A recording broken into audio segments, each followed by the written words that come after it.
Salam damai sejahtera untuk kita sekalian. Bapak Ibu Saudara yang terkasih dalam Tuhan, kembali kita berjumpa di dalam Renungan Mingguan, Jumat 18 Desember 2020. Saat ini kita akan bersama merenungkan sebuah tema, yaitu perhatikanlah sekelilingmu. Dan sebelum kita bersama merenungkan sabda Tuhan, mari kita berdoa memohon pimpinan dari Tuhan. Mari kita berdoa. Sungguh kami mengucap syukur Tuhan untuk setiap anugerah kehidupan yang Tuhan berikan atas kami, juga segala rupa-rupa berkat yang kami nikmati di dalam hidup kami. Dan saat ini Tuhan, kami akan bersama merenungkan sabda-Mu. Berkati kami Tuhan di dalam perenungan kami, berkati kami di dalam proses belajar bersama kami. Biarlah kehendak-Mu atas hidup kami, boleh kami terima, boleh kami renungkan, dan boleh kami lakukan di dalam kehidupan kami sehari-hari. Mampukanlah kami Tuhan, dan di dalam-Mu kami memohon pimpinan dan memohon kekuatan. Terima kasih Tuhan. Amin. Sabda Tuhan yang akan kita renungkan bersama pada hari ini tertulis di dalam Injil Matius pasal 1 ayat 18 sampai 24. Satu perikop dengan judul Kelahiran Yesus Kristus. Demikian sabda Tuhan. Kelahiran Yesus Kristus adalah seperti berikut. Pada waktu Maria, ibunya bertunangan dengan Yusuf, ternyata ia mengandung dari Roh Kudus sebelum mereka hidup sebagai suami istri. Karena Yusuf suaminya, seorang yang tulus hati dan tidak mau mencemarkan nama istrinya di muka umum, ia bermaksud menceraikannya dengan diam-diam. Tetapi ketika ia mempertimbangkan maksud itu, malaikat Tuhan nampak kepadanya dalam mimpi dan berkata, "Yusuf anak Daud, janganlah engkau takut mengambil Maria sebagai istrimu, sebab anak yang di dalam kandungannya adalah dari Roh Kudus. Ia akan melahirkan anak laki-laki dan engkau akan menamakan dia Yesus, karena dialah yang akan menyelamatkan umatnya dari dosa mereka." Hal itu terjadi supaya genaplah yang difirmankan Tuhan oleh Nabi. Sesungguhnya anak darah itu akan mengandung dan melahirkan seorang anak laki-laki, dan mereka akan menamakan dia Immanuel, yang berarti Allah menyertai kita. Sesudah bangun dari tidurnya, Yusuf berbuat seperti yang diperintahkan malaikat Tuhan itu kepadanya. Ia mengambil Maria sebagai istrinya. Demikianlah pembacaan sabda Tuhan. Yang berbahagia ialah mereka yang dengan setia merenungkan sabda Tuhan dan melakukannya dalam kehidupan sehari-hari. Maranatha. Amin. Minggu ini kita bersama memasuki Minggu Advent yang ketiga. Artinya bahwa minggu ini adalah minggu yang semakin dekat dengan momen atau perayaan Natal, kelahiran Sang Kristus ke dunia. Atau seringkali minggu ketiga, Minggu Advent ketiga itu disebut sebagai Minggu Sukacita, karena memang mendekati pada lahirnya Sang Kristus begitu. Nah, Bapak Ibu Saudara yang dikasihi Tuhan, di dalam sukacita yang tergambar dalam minggu ini, bacaan yang kita baca bersama tadi pun juga menggambarkan satu sukacita, di mana penggenapan janji Allah akan lahirnya Sang Mesias, lahirnya Sang Kristus akan segera digenapi.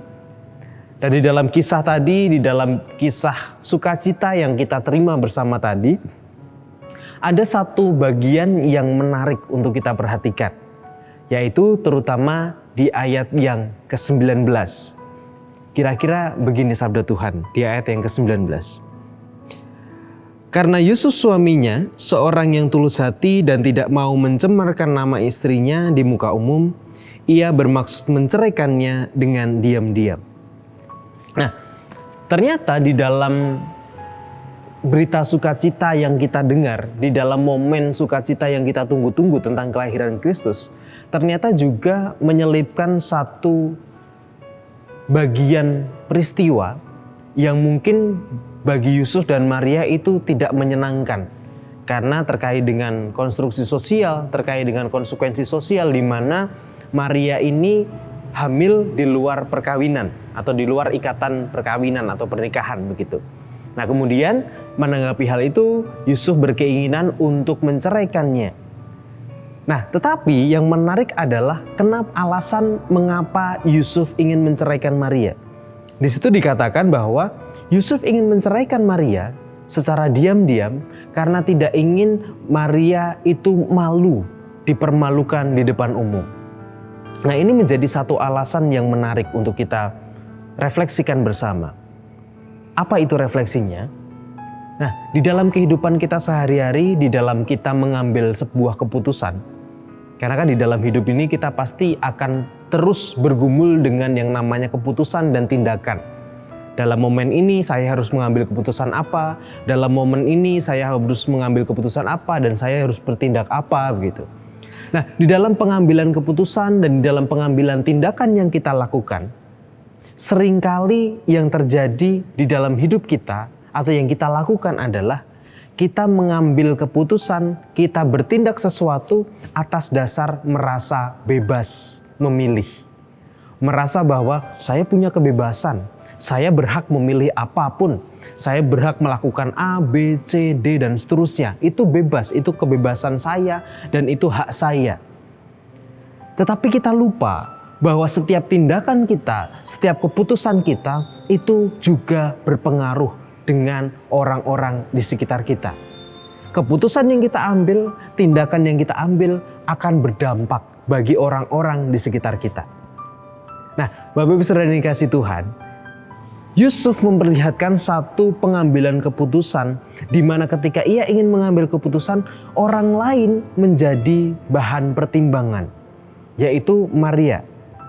Nah, dalam hal ini, Yusuf ingin bertindak atau memperlihatkan tindakan satu keputusan yang lebih bijaksana. Karena apa? Ia tidak hanya mementingkan pada kebebasannya sendiri, tidak mementingkan pada egonya sendiri dalam mengambil keputusan, tetapi ia mau memikirkan Maria, orang yang ada di sekitarnya, orang yang ada di sebelahnya, orang yang ada di dekatnya. Nah, lalu bagaimana dengan kita? Demikian juga dengan kita, ketika kita mau mengambil keputusan sesuatu, ketika kita mau bertindak sesuatu, jangan lupa ada orang-orang di sekitar kita, ada keluarga kita, ada sahabat-sahabat kita, ada teman kita, ada komunitas kita, dan ada orang-orang di sekitar kita yang juga akan terkena dampak dari keputusan kita, dampak secara langsung ataupun tidak langsung. Oleh karena itu, ketika kita mau mengambil keputusan, ketika kita mau melakukan sesuatu, mari kita pikirkan baik-baik, bukan hanya atas dasar kesenangan kita pribadi, bukan atas dasar keinginan kita pribadi, tetapi kita juga mempertimbangkan adanya orang-orang di sekitar kita yang mungkin akan terkena dampak dari keputusan atau tindakan yang akan kita ambil. Oleh karena itu, perhatikanlah sekitar, perhatikanlah orang-orang di dekat kita ketika kita hendak mengambil keputusan atau hendak melakukan satu tindakan tertentu. Marilah kita hidup dengan lebih bijaksana, dengan bukan hanya berdasarkan pada keinginan saya, kesenangan saya, tetapi kita bertindak juga mempertimbangkan orang-orang di sekitar kita. Selamat berefleksi, selamat bergumul, dan selamat memutuskan keputusan atau memutuskan tindakan dengan lebih bijaksana. Tuhan memberkati. Amin. Dan saat ini marilah bersama kita berdoa menghadap Tuhan, menyerahkan setiap pergumulan kita, juga syukur kita, dan juga orang-orang yang ada di sekitar kita. Mari kita bersama berdoa. Di dalam kehidupan kami Tuhan, kami akan selalu dipenuhi dengan keharusan untuk mengambil keputusan. Kami dipenuhi dengan keharusan untuk mengambil sebuah tindakan. Namun seringkali Tuhan kami memutuskan, kami melakukan satu tindakan tertentu hanya berdasarkan pada kesenangan kami. Apa yang membuat kami senang, apa mau kami, apa suka-suka kami, itulah yang menjadi dasar kami. Tetapi saat ini Tuhan kami belajar dari Yusuf ketika ia mengambil keputusan bukan hanya berdasarkan pada kesenangannya sendiri, bukan hanya berdasarkan pada kemauannya sendiri, tetapi ia juga mempertimbangkan Maria, orang yang ada di sekitarnya. Dan ajarlah kami Tuhan untuk kami juga mengambil keputusan, kami mengambil tindakan dengan lebih bijaksana. Bukan hanya berdasar ego kami, tetapi juga kami mempertimbangkan orang-orang yang ada di sekitar kami yang mungkin terkena dampak oleh karena setiap keputusan dan tindakan yang kami ambil. Dan saat ini Tuhan, kami mau menyerahkan setiap pergumulan kami, setiap hal-hal yang terjadi dalam kehidupan kami Tuhan. Terkhusus kami berdoa untuk setiap anak kami, sahabat kami, teman-teman kami yang saat ini sedang bergumul dengan sekolahnya. Juga terkhusus saat ini yang sedang menghadapi ujian akhir ataupun yang masih akan mempersiapkan diri dengan ujian akhirnya. Kiranya Tuhan memberkati mereka di dalam pengerjaan tugas akhir. Biarlah Tuhan memberikan semangat bagi mereka, Tuhan berikan kesehatan, kekuatan fisik bagi mereka, sehingga mereka boleh mengerjakan apa yang menjadi tanggung jawabnya dengan sebaik-baiknya. Dan kami juga menyerahkan untuk setiap saudara-saudara kami yang saat ini sedang bergumul mencari pekerjaan. Kiranya Tuhan juga memberkati mereka, memberikan kemampuan bagi mereka, kesabaran, dan semangat yang pantang menyerah, hingga mereka boleh mendapatkan pekerjaan yang terbaik, yang sesuai dengan kehendak-Mu. Kami juga berdoa yang saat ini sedang bergumul juga, berjuang menjalani pekerjaannya. Biarlah Tuhan juga memberikan semangat bagi mereka, memberikan kekuatan bagi mereka. Dan biarlah mereka boleh mengerjakan pekerjaannya dengan sukacita dan boleh senantiasa hidup di dalam penyertaan Tuhan. Kami saat ini juga berdoa Tuhan untuk saudara-saudara kami, untuk orang-orang tua kami yang saat ini sedang bergumul oleh karena kekuatan fisik yang semakin menurun, oleh karena usia juga yang semakin bertambah. Kami berdoa menyerahkan untuk Ibu Rusmiati Buyung, Ibu Sarno, Ibu Tugira Sariman, Ibu Tijem Mangun Sentono, Bapak Siswo Prayitno, Bapak Saharun, Ibu Subianto, Bapak Sadal Paulus, Bapak Christian Dauribu, Bapak Elias Sariman, Ibu Mardi Utomo, Ibu Suwartono, Ibu Waginah Paijo. Kiranya Tuhan memberkati mereka di dalam usia yang semakin bertambah, di dalam fisik yang semakin menurun. Biarlah Tuhan senantiasa memberkati dan menyertai mereka. Kami juga berdoa untuk saudara-saudara kami yang saat ini sedang bergumul dengan sakitnya dan sedang menjalani proses penyembuhan juga pemulihannya. Kami berdoa untuk Ibu Sri Mulyani, Bapak dan Ibu Priyono, Ibu Ami Birowo, Bapak Jonathan Purwoko, Ibu Lawiem Suparman, Bapak Sudarsono, Bapak Wilson Siagian, Bapak Widi Nugroho, Bapak Ngatimin, Bapak dan Ibu Budiandono, Bapak Warsito Utomo, Ibu Siwiati Sriwiati, Bapak Rasdiman, Bapak Setiantono, juga Bapak Ibu dan saudara kami yang lain yang mungkin tidak kami ketahui. Kiranya Tuhan memberkati mereka juga dengan semangat di dalam menjalani setiap proses pengobatan mereka.